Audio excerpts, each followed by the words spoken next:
Check the mic and make sure it sound right, boys. Welcome once again to Hang On Supi, powered by Scarlet and Gray Sports Radio. I'm your host, Caleb Supi Spinner, and today I am over the moon, absolutely excited to be talking with a good friend of mine, somebody I haven't seen in person since 8th grade, way back in the day. Malik Zaire, a former quarterback in college at Notre Dame in Florida, and now a CBS analyst. Malik, it's good to talk with you again. Man, thanks for having me, man. It's always good to meet, like back in the blast in the past, right? Blast in the past. So thanks for having me on, man. I'll put that old photo of us from 8th grade in the Joyce Center. I remember my dad texted, and you met us outside gate 1, if I do believe, closest to the stadium. Oh, man, you got down to the specifics. I remember it, man. That was such a big moment for me. It's not something I'll forget anytime soon. But yeah, I mean, we both look a little different in that picture. I think it's fair to say. Oh yeah, we look more mature, man. We look good. and one thing before we get started, because I told you I wouldn't go really off script, but I got to ask about this. What's with the Ravens robe? Well, Miles Boykins actually had a video of him wearing one. And I was like, I support the Ravens. Ronnie's playing for them.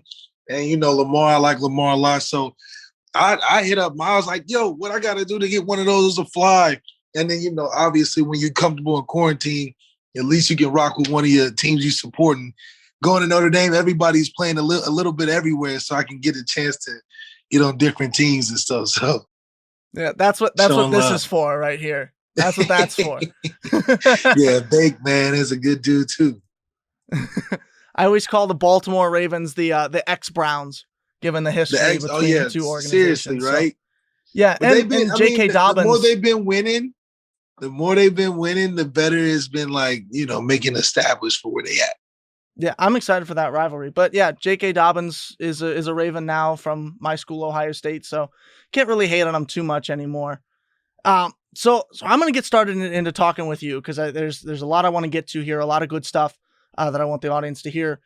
Let's start at the beginning. Before Notre Dame, before the CBS analyst career, before overtime, you went to Archbishop Alter High School in Kettering, Ohio, which is about a stone's throw from here.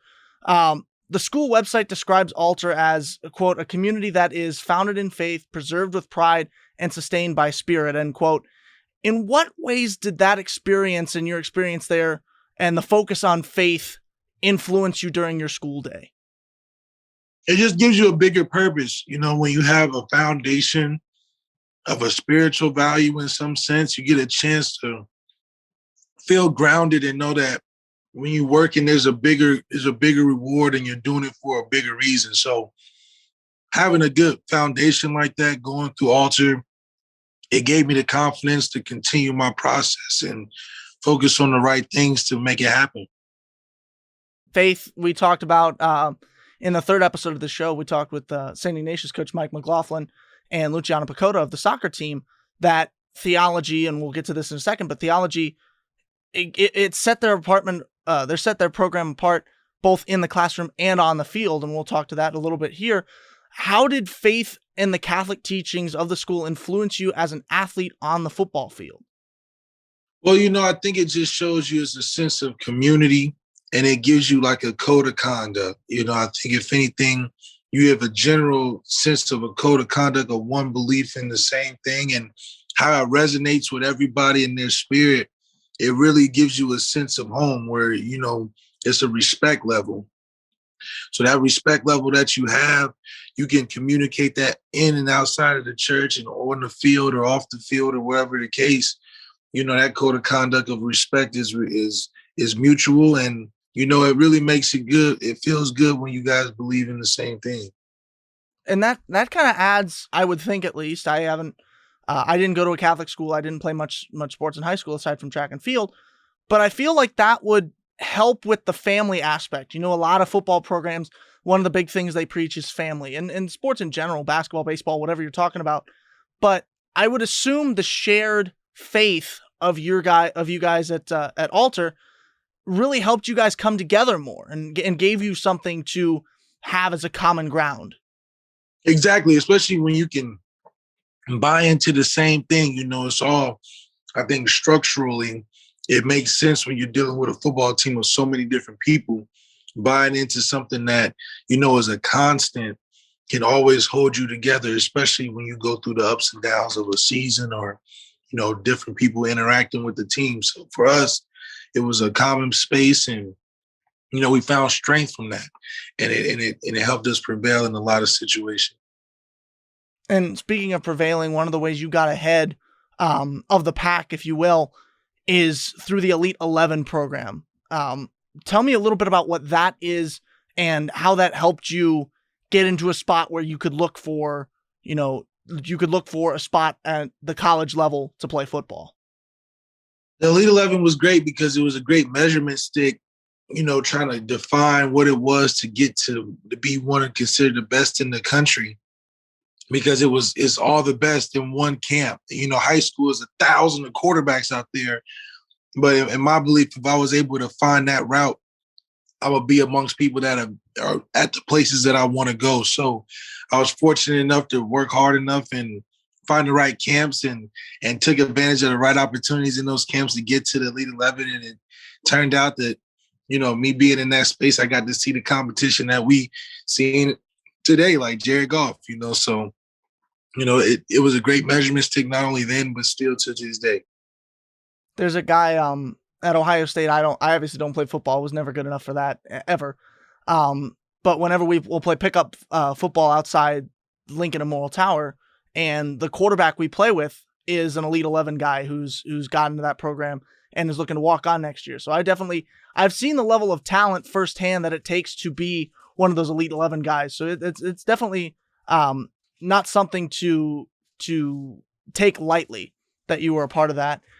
Is that right about the time that you looked into Elite 11? Is that the time you started to realize, maybe not necessarily your talent on the football field? I think that was pretty obvious at the early ages.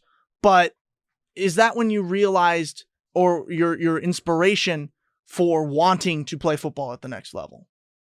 Yeah, it was always meant to go to the NFL. It was and be a top quarterback, be one of the best left-handers. That was my thing going in as motivation.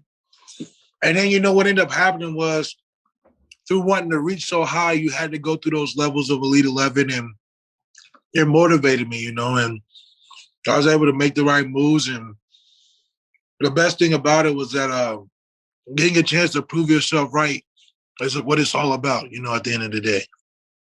Yeah, absolutely. Everybody you see in the NFL and in college football even has had to go through hours and hours of work just to even get a shot to get to that level. So I definitely feel that.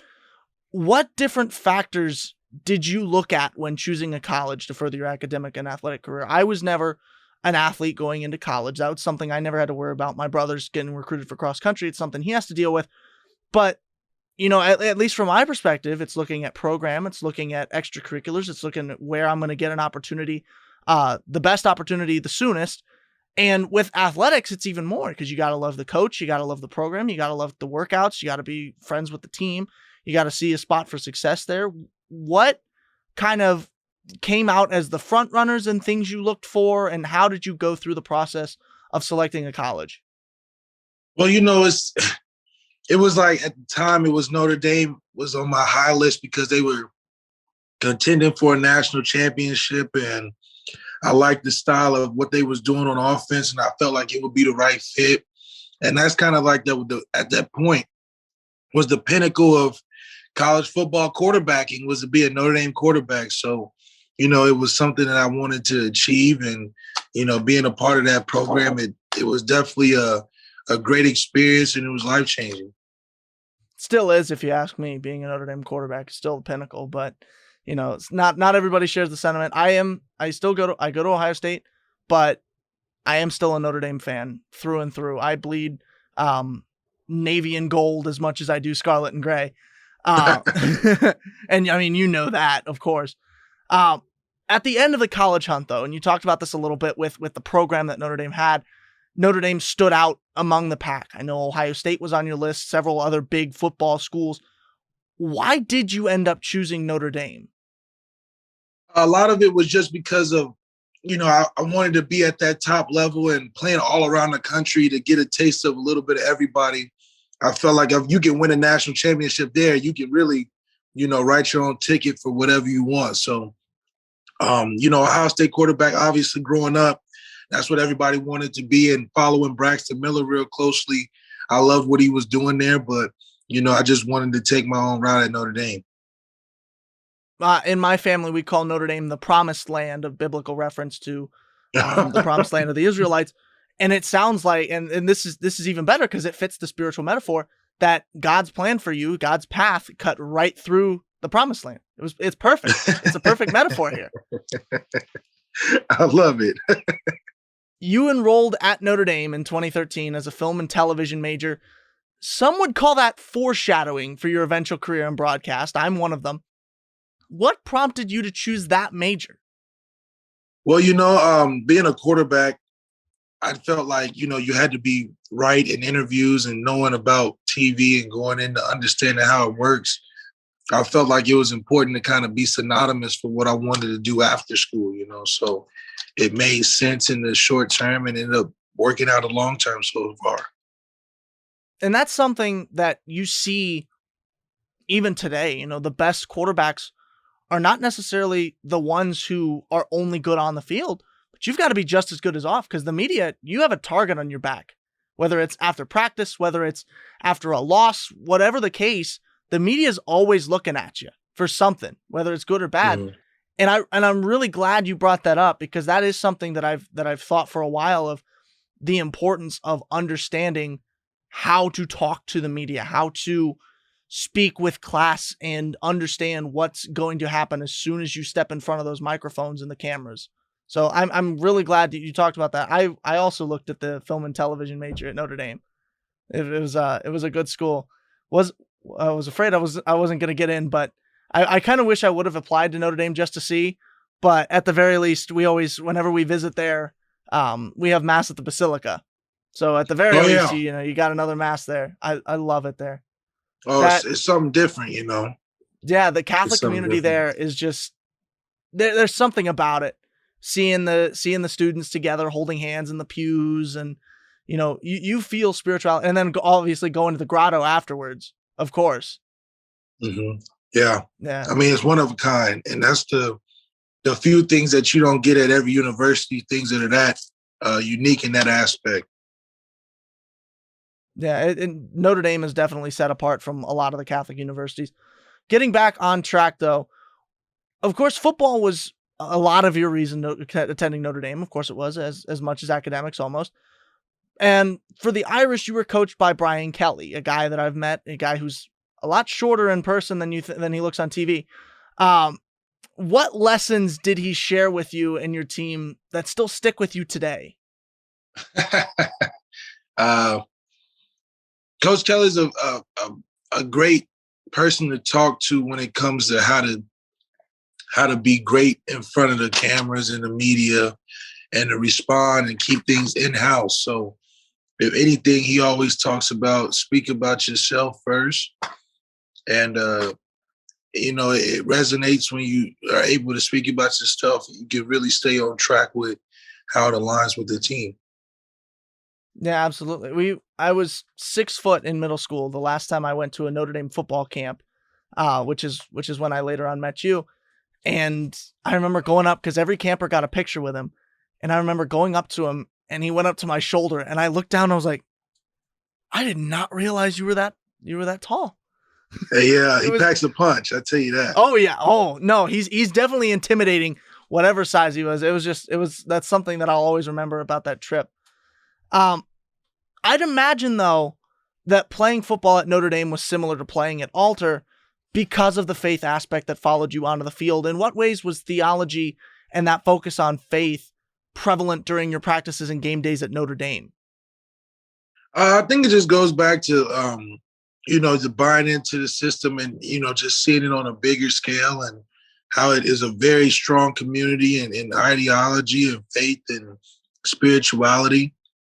And so that code of conduct is just carried out through a bigger and larger community that, like I said, when you're a part of something like that, it makes it easier to be able to communicate when you're all on the same opinions of things. Yeah, and it's again, we talked about it at the top of the show, was the unified Catholic faith helps grow as the family. And that's something, even having only met Notre Dame or Brian Kelly once, watching Notre Dame football, you can see how much of a brotherhood it is, especially with Notre Dame, our mother, at the end of it. Just watching those games, watching everybody with their hands around each other, it's something special. And you can tell that, every football team, you got to believe, preaches family and stuff like that. Watching Notre Dame, you think, okay, there's something different about this. And I would be remiss if I didn't say that I thought it was the Catholic tie-in, and everything you're saying helps prove that. One thing I've witnessed during my multiple visits to Notre Dame is the connection students have with each other due to their faith. I mean, I talked about the scene at the Basilica with everybody welcoming each other into their pews, whether they know each other or not. Your brothers and sisters in the faith. How did living at Notre Dame grow you as a Catholic? I think just being at Notre Dame, especially the way it's structured, where you have like the guy and girl dorms, you get more of a family feel aside from like a sorority or fraternity, because the way they're set up is like summer camp, band camp. So you get a chance to really get engaged and learn about your roommate and have quad mates and have different functions just specific to your dorm. And then on top of that, being able to have a place to meet, to do different activities just on an everyday level. And with that stress and everything that goes on with just being a Notre Dame student athlete, you get a chance to really stay grounded with guys that are really cool, and you get to really learn from, that live with you, amongst you every day. Were you in a dorm at Notre Dame, or did they have you somewhere else with athlete housing? I lived in the dorm. I loved living in the dorm. Sick-free ramblers all day, every day. We had a great setup. Even my teammate, and both of my teammates, Elijah Shoemate and James Anawalu, I mean, we stayed in the dorms up until like our senior year. I remember Keeley House. Was that one of them? I remember that was. I think it's Keenan. I think you think about Keenan. That's right. That's it. I got half the word right. I got half it right, but It has been a while. But yeah, that's something that, once again, another instance of Notre Dame where the Catholic faith ties the students together is that dorm thing. I remember they have chapels in some of the dorms, don't they? Yeah, there's chapels at the bottom of each dorm, and they have a couple masses, some night masses, and some just gathering places for guys to go to. I mean, it's very resourceful, right? It just sticks to like what the bigger scheme and the bigger picture of what Notre Dame embodies. Yeah, absolutely. It'd be hard not to grow in your faith going to Notre Dame, and it sounds like you definitely did. After 3 years of quarterbacking the Irish on the gridiron, you made the decision to enter the transfer portal, a decision which led you to Florida and the Gators. What prompted your choice to seek greener grass? It wasn't so much like what prompted it. I think, if anything, it was just my second chance at recruitment. Not too many people get to go through recruitment twice, so that was actually pretty cool. And then on top of that, I had graduated, so I felt like I've done my time there and gotten a lot from it, and getting a chance to see something else is something that you don't really get to do too often. I remember we put on Florida games just to see you. We were Notre Dame fans, not really anything else, but every time Florida came on, we're like, oh, turn on the Florida game. Malik's Malik's playing. Yeah. That was something I remember. You were number 11, if I remember right? 8 for the Irish, 11? Oh, no, I was actually number 8. Oh, you kept the 8. Okay. Mm-hmm. I forgot. See, this 11 was last year with Kyle Trask. That's my guy. Kyle's going to do great. I hope he gets drafted, man, pretty high, because when I was there with him, he had a great career. He's high on some of the draft boards I've looked at, so he'll definitely make it to the NFL. I'm sure of that. Whatever his placing is remains to be seen, but definitely a talented guy. this was an instance where my memory failed me. I could have sworn you changed the numbers, but I know you love that number 8, so it doesn't really surprise me that you kept it. Yes, sir. During this time in Florida, you began your broadcasting career. You said you graduated from Notre Dame. You have the film and television degree. This is where it came into fruition and actually turned into a position. You were able to use your experience on the football field to help you as a personality for the sports media organization Overtime. It's something that a lot of the kids my age know about. Some of the older millennials know about Overtime. It's because it's big on social media. We see it all the time. The Ball brothers, LaMelo, Alonzo, D'Angelo were all on there, or LiAngelo. What led you to take that position with Overtime, and what did you enjoy most about the hands-on way the media network used your skills competing against people you were interviewing? We'll talk about a couple of those in a second. It was a, how you explain it? I think what you can say about it, because it never existed before, that it was something that was so personalized for me. I think it just made sense at the time. I'm thinking, I'm going into the league. I'm trying to train to get ready for the draft. And this opportunity comes along where it's still football in the essence, but it just marries up to what I've also been doing in film and television. And so it was almost like more perfect for me than what the league had for me. And it's just one of those opportunities that come along and you just take advantage of it, honestly. And what I mean when I say hands-on, you were hands-on at Overtime, is specifically referencing the Protect Yo Turf segment, in which I'll let you tell this because I really hope I don't have the full story here, and I really hope this headline doesn't speak for itself. But you let a 12-year-old beat you?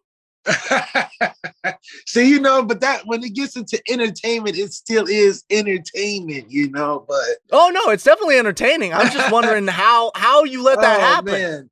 Well, actually, what I've learned in doing Protect Your Turf is that these younger kids are way more dedicated and they're training at a lot younger age and taking it way more serious. And, these kids are talented. And this particular kid, Bunchy Young, he's like one of the phenoms as a 12, 13-year-old, competing against him one-on-one. And it was just a cool experience because, he's charged up, ready to go, but he's actually good. So, we obviously have to do some smoke and mirrors, but it was still a really good production for it.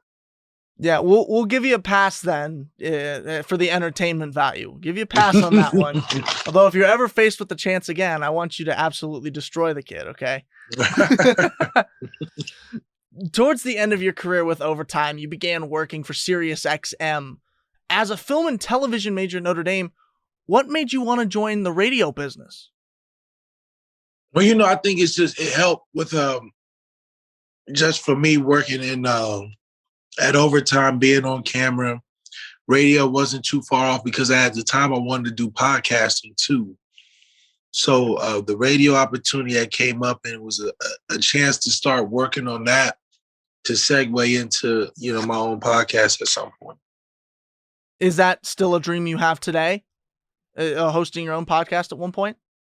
Yeah, so I do have my own podcast that, I'm working on fixing some of the, I want to rewrite the show, but it's on Believe Network. It's the Lucky Lefty podcast.